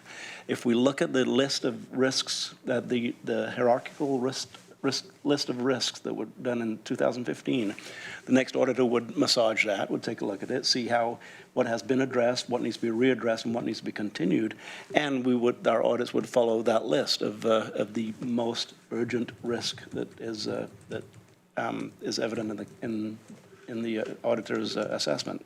So that's what I have to say about it. My fervor in wishing to continue with the existing system is because of what we had in the past, is because of the type of audit that we did receive in the past that didn't cost $100,000, which basically is what our contracted audits have been costing, about $100,000 a piece. Very thorough, and didn't really come to the board as far as how it was implemented in the administration. But these audits cost a lot less than that, and they gave us, as the Board of Commissioners, something tangible to hang our hat on. Not something that is theoretical, but something that with real powerful recommendations. And I think if you look at those, you can see what we could have. But it's going to take an auditor with the same experience, the same background, and the same work approach as the one that we had with Shannon Miller. And we keep saying Shannon Miller. I use Shannon Miller, the name, as a class of auditor, not as a person, but as a class of auditor. So. Okay. Yes. One more thing, Commissioner Burney, you brought up the excellent report that was brought up in the audit presentation that was done earlier, and I think that goes to the strength of the county administrator and his staff that he's put in place. I think that they're doing a fantastic job, but we don't know who the next person sitting in that chair may be. And if you don't have the independence of the independent auditor, you know, things are going really well right now. But again, you don't know where they could go. And the other commissioners can tell you where they came from. And that was a different place than where we're at right now. So that is also a little bit of the context. I agree. I think you've got the ship pointing in a great direction right now, and hopefully it will continue going that way. But I'm sorry to really beat this 2016 behavioral health audit, but I'm going to just read a couple of excerpts on it. And this is the kind of reading that you get from an audit that is usable. In the highlights, we found community-based mental health care with a focus on recovery that includes intensive care management to be the most effective way to treat and manage serious persistent mental illness and prevent hospitalization and incarceration. But Lane County's community mental health program has limited capacity for these services. So it's identified a good model and how we're not meeting that model. It goes on to say, give some statistics, at least 1 in 35 Lane County adults has a severe and persistent mental illness. The purpose of this audit was to evaluate the effectiveness of Lane County's community mental health program in providing community-based mental health services. I'm not talking about mental health right now, I'm talking about an audit. That's the kind of language that was included in Shannon Miller's audits that we were able to read and digest and act upon. We didn't get that from Dr. Creer. We got something very, very different, and it took a long time to get it. So it left what is more or less a bad taste in our mouth. Dr. Creer is a highly accomplished individual, highly intelligent, and the audit is impeccably done. There's no question about it, but it was not what we were needing, and it's not what was called out, and it's not what we'd received in the past. So this is why I am as enthused about continuing with this type of an audit system. Now, it all hinges on getting the right auditor, and it all hinges on getting getting Shannon Miller, that class of auditor, in place. You've all been very kind in allowing me what I used to do in business, which was challenge everything and see if if you want an airtight case, you got to question it. I'm being persuaded, just for what it's worth. I mean, I'm listening to what's being stated. Commissioner Sorensen, you in your remarks, you provide a sense of urgency. And what I'm reading under timing implementation is there is no urgency for this decision. Is there a sense of urgency that we make this decision today? Yes. And if, well, I know how you feel. Well, I think that's interactive. If I may. Yep. And if so, why? Yes, Mr. Hedgeman. To answer, Commissioner Burney, to answer that question, sense of urgency today, no, but we've been dealing with this since August. So if not now, when? The other thing I want you to imagine, and don't mean to pick on you, but you have stated that you're looking for information, so I would like you to imagine, and I'm sure you have met all the county department heads, and you know what a wonderful group they are. And I want you to imagine two scenarios happening to that group.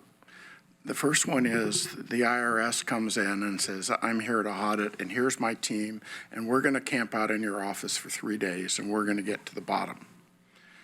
Imagine the level of cooperation and resistance, and oh shoot, what am I going to do? Versus Shannon Miller, who you've met, coming into that same person's office and saying, I'm here to help.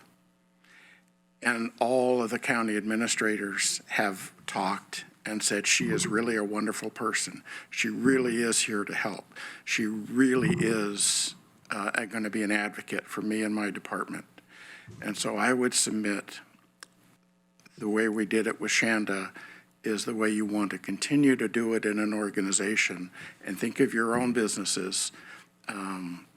Somebody that is really here to help is so much more vital and important than somebody, proprietary individual coming in, puffing up their chest and saying, I know everything, and pointing their finger. I would submit in Lane County, this organization, and the core values that we hold as an organization really mandate the gentle team approach that a good government auditor will provide. Commissioner Sorensen? At this time, I'd like to move approval of item 3F1 with the change. It says continue with the existing internal audit position. I'd like to change that to continue with the existing performance auditor position. Second. And I'm looking for the actual motion, Commissioner. That's It's 3F. 3F.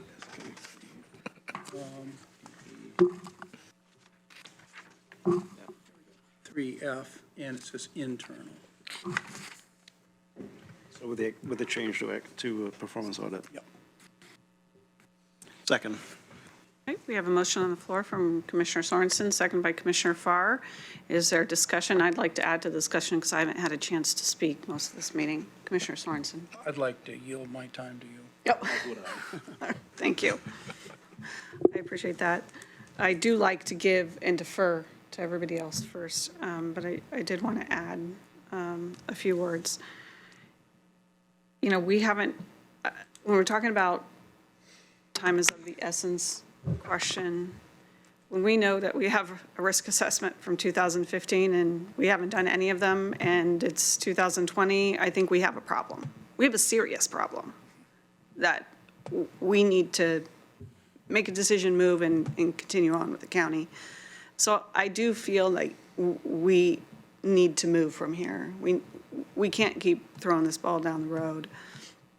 I was originally more keen on having an independent auditor because I thought we could get things done faster because I know how far behind we are. I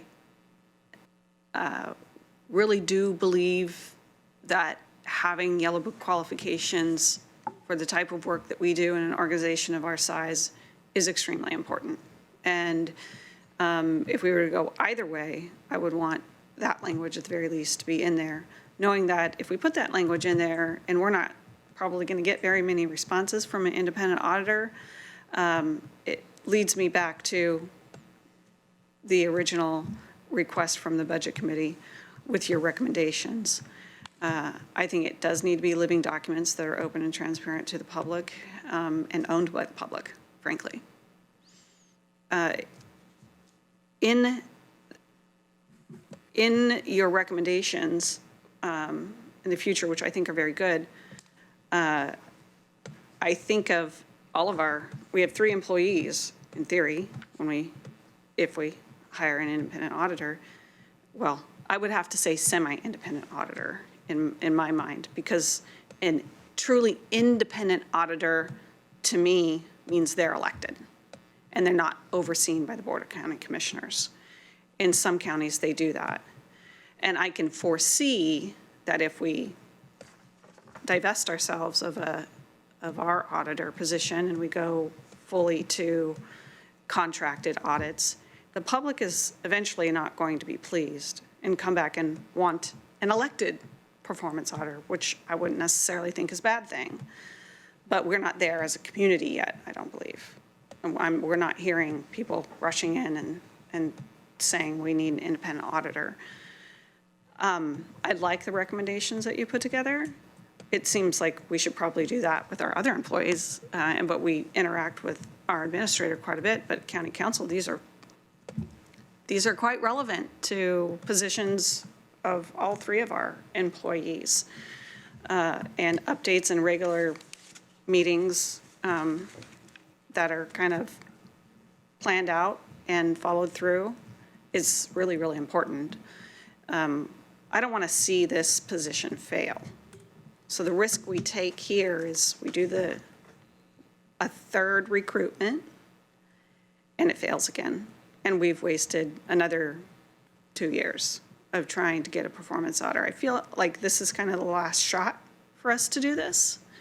And if it doesn't work, I think we need to either seriously consider the contracting and lowering our expectations of Yellow Book requirements, kind of not the greatest option, or we'll eventually go to an independent, fully elected auditor at some point. There's no crystal ball, but that's kind of how I see this whole thing playing out. So I'll go back to you, Commissioner Sorensen. I just wanted to bring some reality to this business of whether it's important we act today or we continue to look for more options.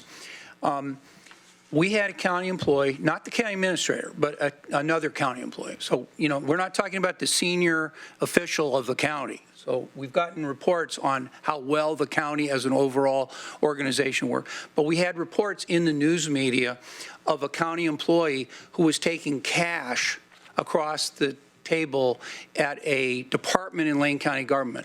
And she was putting that money into her own pocket.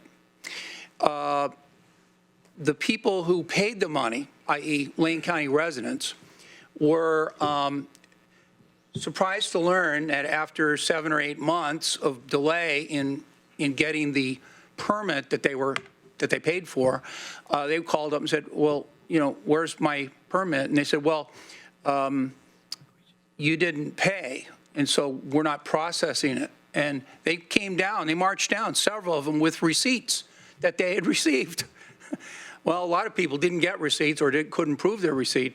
Meanwhile, the county employee, fortunately, was found to have stolen the money.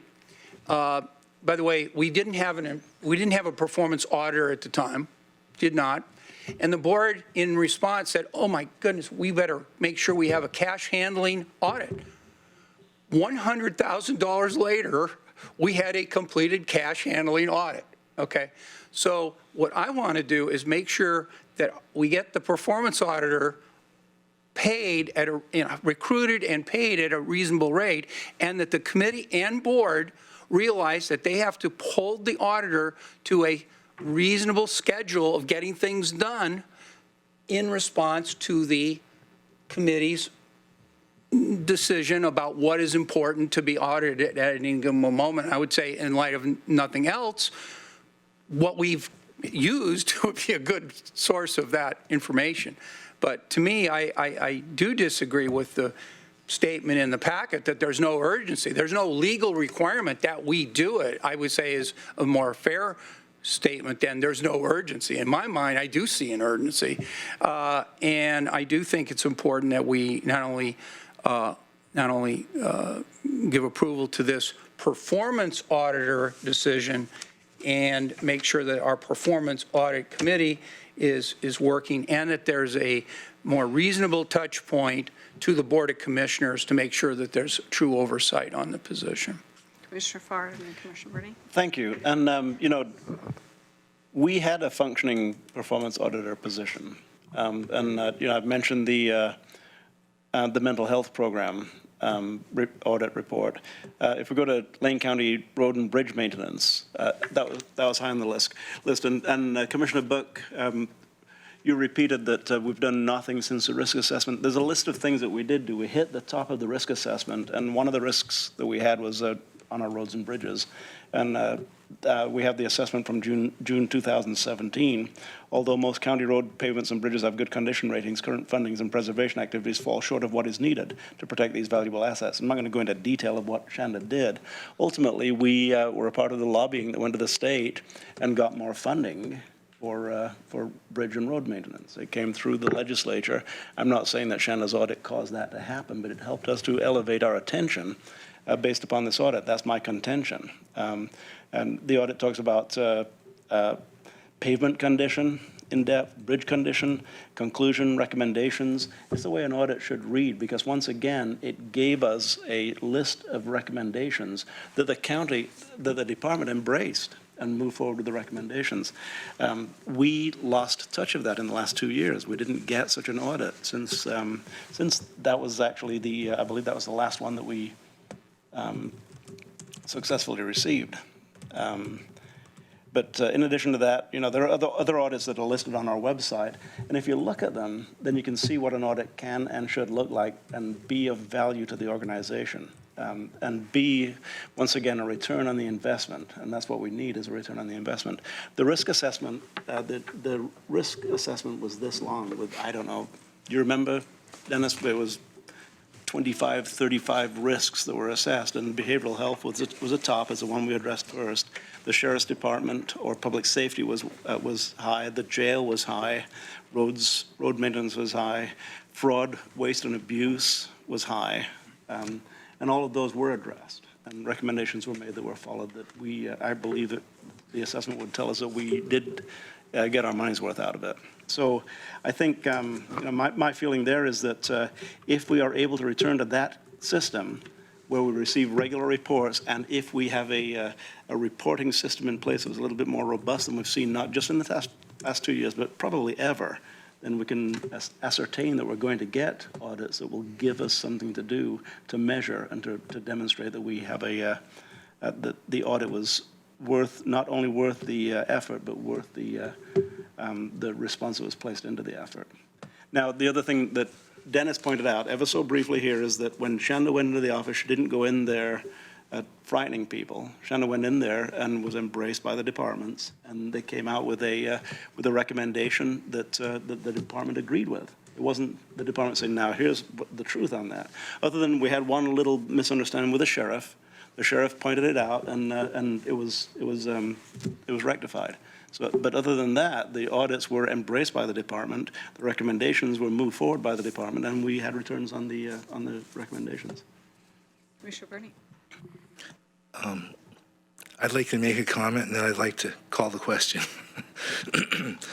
The comment is that if and as we move forward with your recommendation, I agree with Commissioner Buck. I think the stakes are very high to get it right this time. And with that, I will call the question. All right, we have a motion on the table for alternative number 1, continue with the existing and switch out the word independent auditor position and evaluate performance auditor position, and evaluate results from the recent market review prior to the recruitment effort. If this option is taken, staff would recommend the board and a performance audit to discuss the structure and oversight of this position to address concerns. Is that an accurate statement of your motion? Yes. All right. I will call the vote. All those in favor say aye. Aye. Aye. All those opposed say nay. Motion passes with Commissioner Bozovich excused. Thank you very much for this long discussion with you, but it's an important one. Thanks for not charging us for your time. All right, we only have a few final items for our meeting today. We'll move to Commissioner's Business Item B, which is future board assignment requests. Commissioner Sorensen. I mentioned earlier, I thought we should try to get an update from whomever is a local party to the agreement involving the timber industry and the environmental community on various forest environmental issues, on what that agreement is and who is locally speaking for it, so we can get a sense of what this means to our local economy and who's really for it and who really is not for it, and get a sense of at least what organizations are involved in it. Because we are a big forest county, and it sounds like this is potentially turning a corner in the history between these different perspectives. Got a head nod from me? That's. Yeah, I'd like to. You have enough? Yes. I'd like to provide a little more clarity, if I may. For me, yeah. You're welcome to say no. I've been told that this was truly a good deal in the sense that no one liked it. And so I would encourage, if we're going to have that work session, that we have a representative both from the timber industry and from the environmental community, both signatories to it, so we can really get a good feel for the compromise that we have heard has occurred.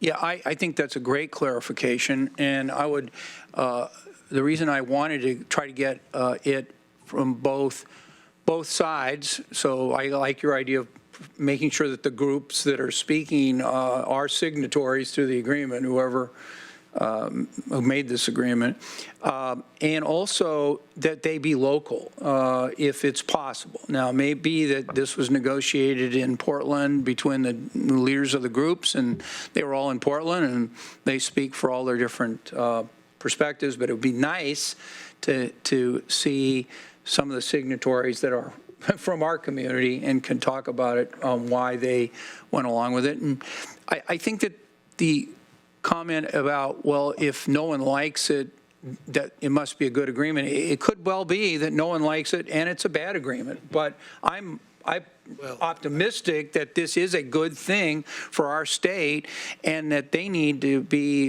congratulated for coming to an agreement that is extremely hard, and we don't see a lot of that kind of agreement in that area. But I agree with you on the clarifications. Commissioner Bernie? Thank you. And I'm going to clarify one more thing, because you're right. I probably misstated that.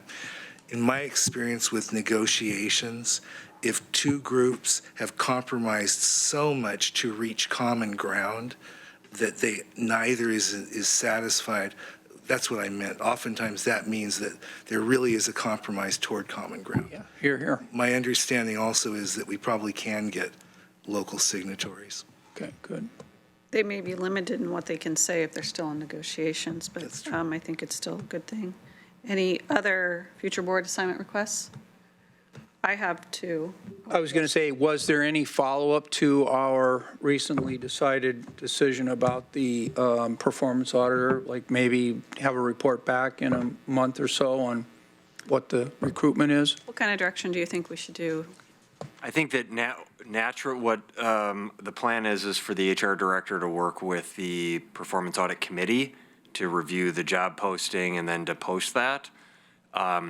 There will be natural touch bases with the board and what I could probably just do is under my announcements, provide you an update, job's been posted, job's closed, we have X number of qualified applicants. And then I think we can commit to the HR director coming back and walking through, laying out a proposed process for interviews and things. It could look like it did last time or any modifications to that. So you have our commitment that you're going to, I guess that's, I guess I'd say I would not require something to come back in a certain period of time because we don't know when that's going to be. But if you just. Hopefully you can just keep us on an update. We will do that. Okay. Any others?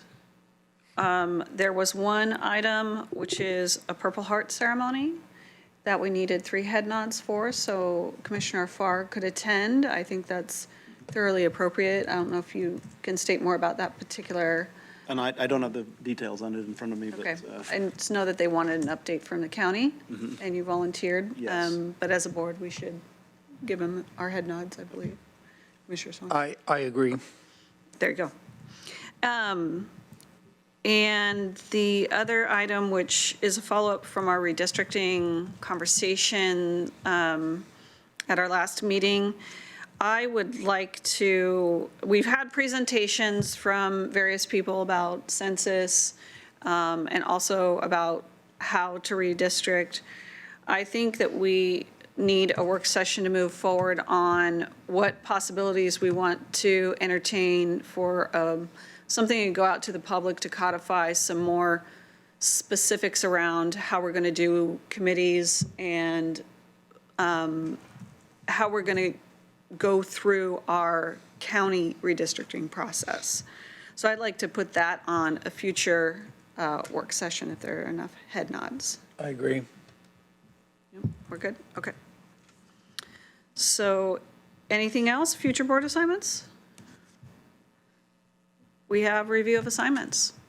So I just have two, and the one is a briefing or a work session on the timber agreement with a representative from both the timber industry and environmental groups, ideally local representatives who are signatories to the agreement. And I think what we should do for the assignment is say that we'll assign it to Alex Kyler, because I think he's probably best positioned to know who the signatories are and key players, and we'll try and meet those desires of the board, and we'll invite them. So that'll be the action, we'll invite them. We can't, I think our ability to have the work session is sort of dependent on those individuals, as you said, Chair. If they're still in negotiations and they can't disclose a lot, they may say no. But we will make the assignment for the time being to invite those groups under the parameters the board expressed. The second item was the work session on county redistricting. And my only question is if there's any staff or outside agencies you want to invite, or this is just a discussion for the board. I think it's discussion for the board to clarify if we want to put anything on the November ballot regarding how we want to codify language of county redistricting. Okay. All right, any other business for the board? Commissioner Bernie? I don't know if this is a follow-up or not, but again, I did mention earlier that I was asked by both timber industry and sustainability groups to have commissioners take a tour. I don't know the right procedure or process, but if you would follow up on that, that would be great. And I can give you the names of the people that contacted. Yeah, if you could do that, we certainly can coordinate a tour, and then we'll work with Diana Jones on whether or Those not we commissioners that notice want it to, for any commissioners that want to do it. If you have contacts Okay. and sort of how to coordinate that, we can consult with you. Yeah. Okay. Anything else for the good of the board? I see none. We're adjourned.